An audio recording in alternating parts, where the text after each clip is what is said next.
মানব সভ্যতার প্রথম আবিষ্কার আগুন। আজ থেকে প্রায় ১৫ লক্ষ বছর আগে আদি মানুষেরা আগুন ব্যবহার করতে শিখেছিল। বলা চলে আগুন আবিষ্কার ও ব্যবহারের মাধ্যমেই হয়তো মানুষ অন্যান্য জীব থেকে আলাদা হয়ে যায়। আগুন মানুষকে উষ্ণতা দেয়, বৈরী আবহাওয়াতে টিকে থাকতে শেখায়, কাঁচা মাংস পুড়িয়ে খেতে অভ্যস্ত করে, হিংস্র পশুর হাত থেকে সুরক্ষা দেয়। তবে প্রায় ১ লক্ষ বছর পৃথিবী ছিল ভয়াবহ রকম শীতল। গোটা স্থলভাগের ২৫ ভাগ তো ছিল রীতিমতো বরফের নিচে। আজ থেকে ১১,৬০০ বছর আগে তাপমাত্রা বৃদ্ধি পেয়ে বেশ আরামদায়ক উষ্ণ পরিবেশ তৈরি হয়। এই উষ্ণ আবহাওয়াতে জন্মাতে থাকে প্রচুর গাছপালা, বাড়তে থাকে পশু পাখির সংখ্যা, একই সাথে দ্রুত বাড়তে থাকে মানুষের সংখ্যাও। এই সময়টাতে মানুষ মূলত পশু পাখি বা মাছ শিকার এবং বন্য ফলমূল সংগ্রহ করে জীবনযাপন করত। এই ধরনের মানব সমাজ হান্টার গ্যাদারার বা শিকারী সংগ্রহজীবী বলে। এই শিকারী সংগ্রহজীবীরা ছিল মূলত যাযাবর। এই মানুষগুলো আজ থেকে প্রায় ১১,০০০ বছর আগে প্রথম বসতি স্থাপন করে বসবাস শুরু করেছিলেন বর্তমান ফিলিস্তিনের জর্দান নদীর পশ্চিম তীরে এবং সিরিয়ার তেল আসওয়াদ অঞ্চলে। পরবর্তীতে তারা এই অঞ্চলে স্বল্প পরিসরে চাষাবাদও শুরু করেছিল। এই লোকগুলোকে বলা হয় নাটুফিয়ান সংস্কৃতির লোক। এরপর পৃথিবীর অন্তত ১১টা অঞ্চলে মানুষ কৃষিকাজ শুরু করেছিল। তারপর থেকে ধীরে ধীরে স্থায়ী বসতির সংখ্যা বাড়তে থাকে আর কমতে থাকে হান্টার গ্যাদারারদের যাযাবর জীবন। মানুষ ধীরে ধীরে কৃষিভিত্তিক জীবনযাপনে অভ্যস্ত হয়। ১১,০০০ বছর আগে কৃষি সভ্যতা শুরু হলেও তারপরে ৫-৬ হাজার বছর তারা কোনো উন্নত সভ্যতা তৈরি করতে পারেনি। তার প্রথম কারণটা রোগ জীবাণু। মানুষ স্থায়ীভাবে বসবাস শুরু করার পর তারা পশুপালনে অভ্যস্ত হয়। পশু সংক্রামক রোগের সবচেয়ে বড় বাহন ছিল পশু।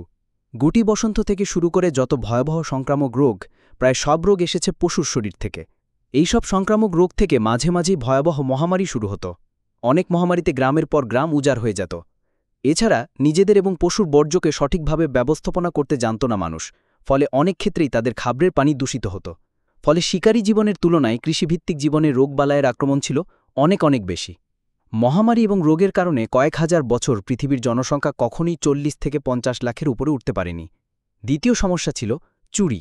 প্রথম দিকের কৃষকেরা অনেক কষ্ট করে ফসল ফলাত, কিন্তু সেই ফসল রক্ষা ও সংরক্ষণ করতে জানত না। আশেপাশের অনেক যাযাবর গোষ্ঠী কৃষকদের ফসল চুরি করে নিয়ে খেত। এই ফসল চুরির সমস্যাটা সমাধান করতে মানবজাতি সমাজ গঠন করে প্রশাসনিক কাঠামো গঠন করে। এই প্রশাসনিক কাঠামো গঠনের পর আজ থেকে প্রায় ৫,০০০ বছর আগে মানবজাতির প্রকৃত অগ্রগতি শুরু হয়। এই সময় মানুষ প্রথম জটিল সভ্যতা নির্মাণ করতে শিখেছিল। পৃথিবীর প্রথম শহর হল মেসোপটেমিয়া, এরিদু। তবে দক্ষিণ মেসোপটেমিয়ার শ্রেষ্ঠ শহর হল উরুক।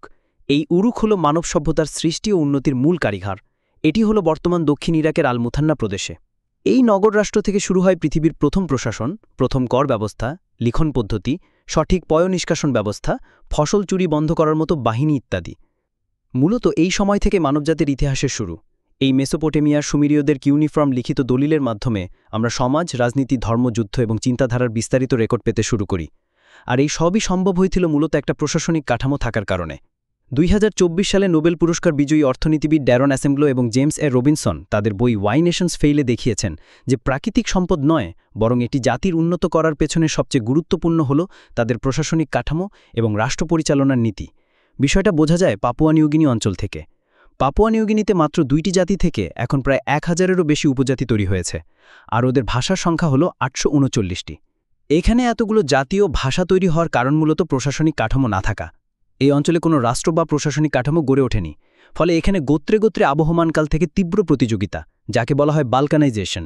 এখন প্রশ্ন হল, পাপুয়া নিউগিনির মতো পুরো পৃথিবীর কোথাও যদি রাষ্ট্র তৈরি না হতো, তাহলে মানবজাতির বর্তমান অবস্থা কেমন হতো?